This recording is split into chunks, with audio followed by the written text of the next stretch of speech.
Hi hello नमस्कार. मी रंजना खोटकर स्वागत करते आपल्या एका नवीन ब्लॉगमध्ये. हा ब्लॉग आहे ओल्या नारळाची वडी किंवा बर्फी म्हणा, दोन्ही पण चालेल. तर हे बघा, ओले नारळ त्या देवासाठी आम्ही फोडले होते, तर घरामध्ये होते, तर त्याची वडी किंवा बर्फी बनवावं असं मला वाटलं. म्हणून मी हे ओल्या नारळाचे म्हणजे अगोदर असं त्याची काय म्हणतात ते कवच आणि कवठी आणि ते खोबर वेगळं करून घ्यायचं चमच्याच्या साहित्याने. हे बघा,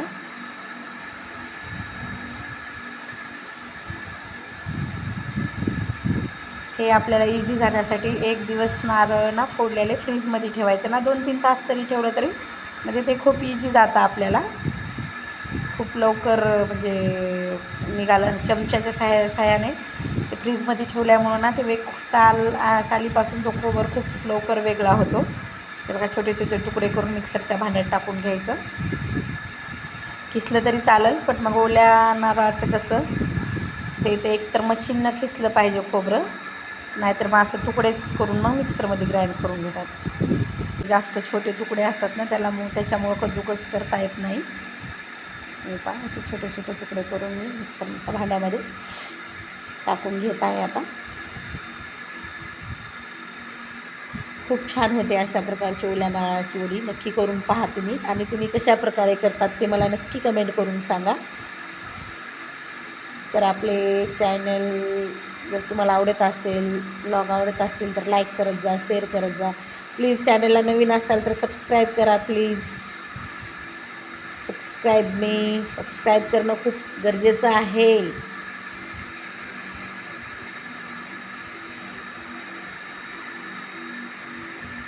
तर असं प्रकारे मी ग्राइंड करून घेतलं.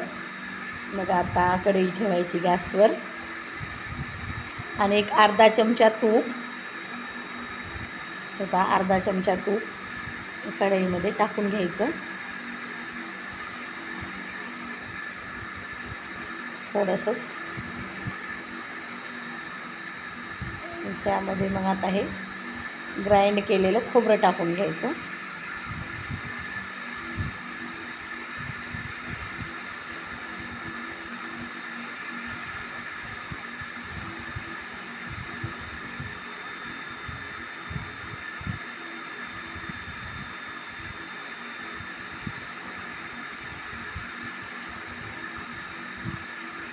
त्याला मस्त हलवायचं,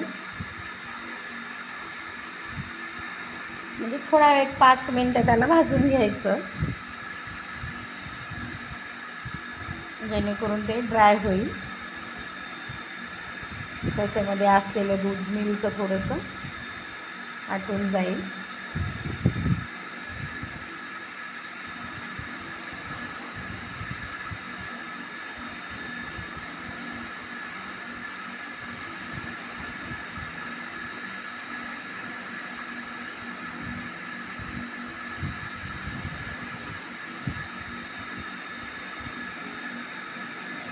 त्याला हलवत राहायचं अधूनमधून. गॅसची फ्लेम थोडं लोच ठेवायचं.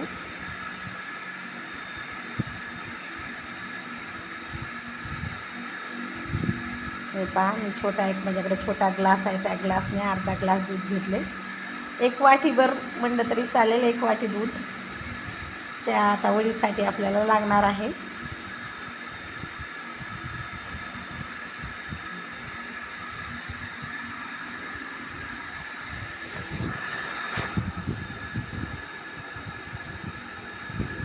हे दूध मी आता टाकून घेतलं.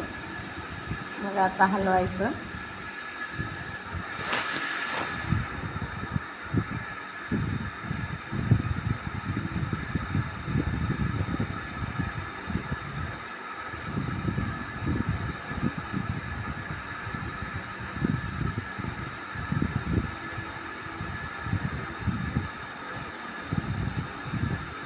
हे पहा, आता साखर म्हणजे चवीप्रमाणे साखर टाकायची. म्हणजे जेवढं ओलं खोबरं म्हणजे समजा 2 वाटी असेल तर 1 वाटी साखर बस होते आपल्याला. जास्त पण गोड मग नाही, हे जास्तच गोड तुम्हाला आवडत असेल तर मग समान जेवढं खोबरं आहे तेवढं साखर टाकलं तर चालेल.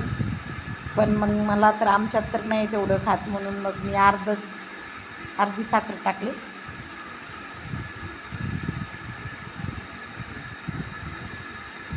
मस्त असं हलवत राहायचं.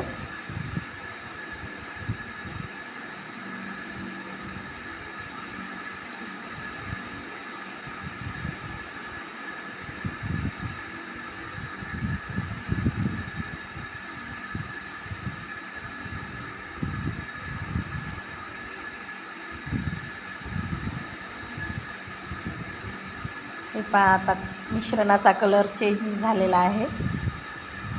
मस्त असा ते साखर पण आता त्याचा पाक होत आहे आणि ते दोन्ही मिक्स मस्त आता ते बनत आहे. एवढा मस्त सुगंध होताना खूप छान सुगंध येतो. हे पहा, एका परातीला ताटाला मी ग्रीस करून घेत आहे तूप टाकून.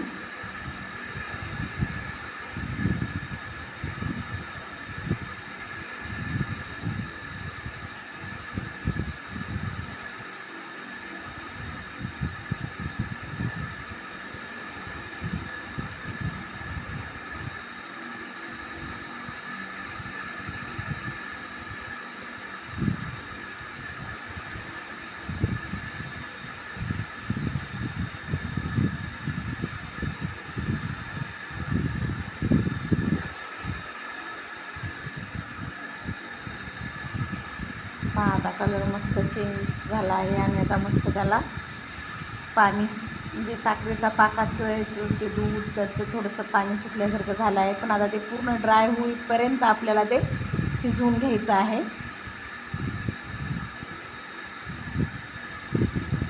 ही नारळाची वडी तुम्हाला म्हणजे खूप छान लागते. अशा प्रकारे बनवून पहा. तुम्हाला ही रेसिपी आवडली असेल तर लाईक करा, नक्की कमेंट करत जा.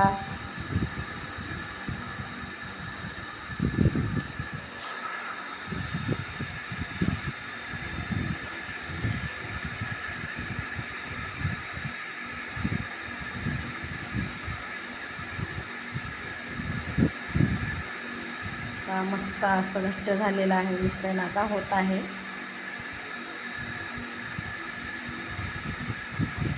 तर सारखं हलवत राहायचं आहे आपल्याला,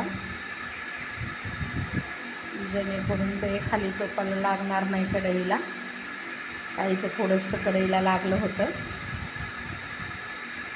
गॅसची फ्लेम मी कमी केलेली आहे आणि आता हलवत आहे सारखंच.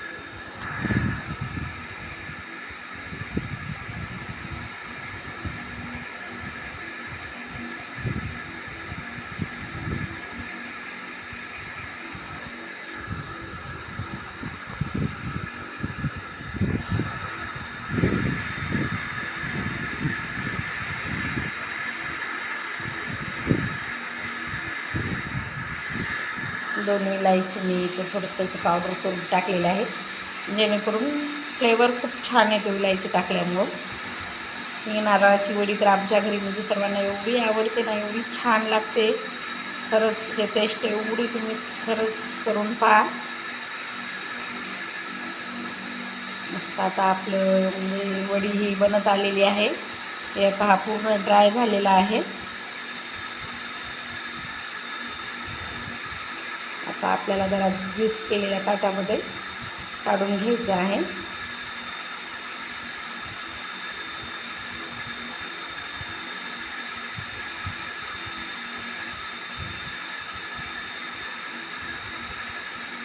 पूर्ण घेत आहे मी, जेणेकरून ते म्हणून कढई जर म्हणजे थोडा वेळ झाले तर पूर्ण कढई म्हणजे निघणारच नाही कढईला, त्याच्यामुळे मी पूर्णच घेतलं आहे. कशाला वेस्ट घालायचं थोडं तरी.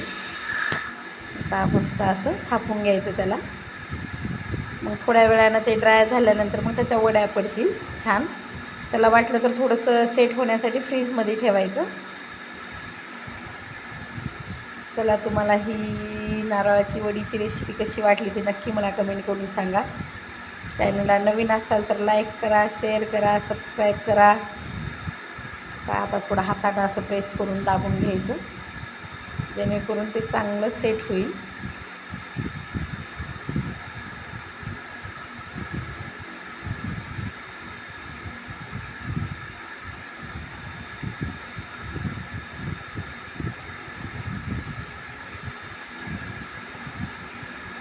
म्हणजे हाताला चटके बसत होते म्हणून मी थोडे फास्टच थापत होते. ही पहा, आपली मस्त वडी तयार झालेली आहे. Thank you for watching.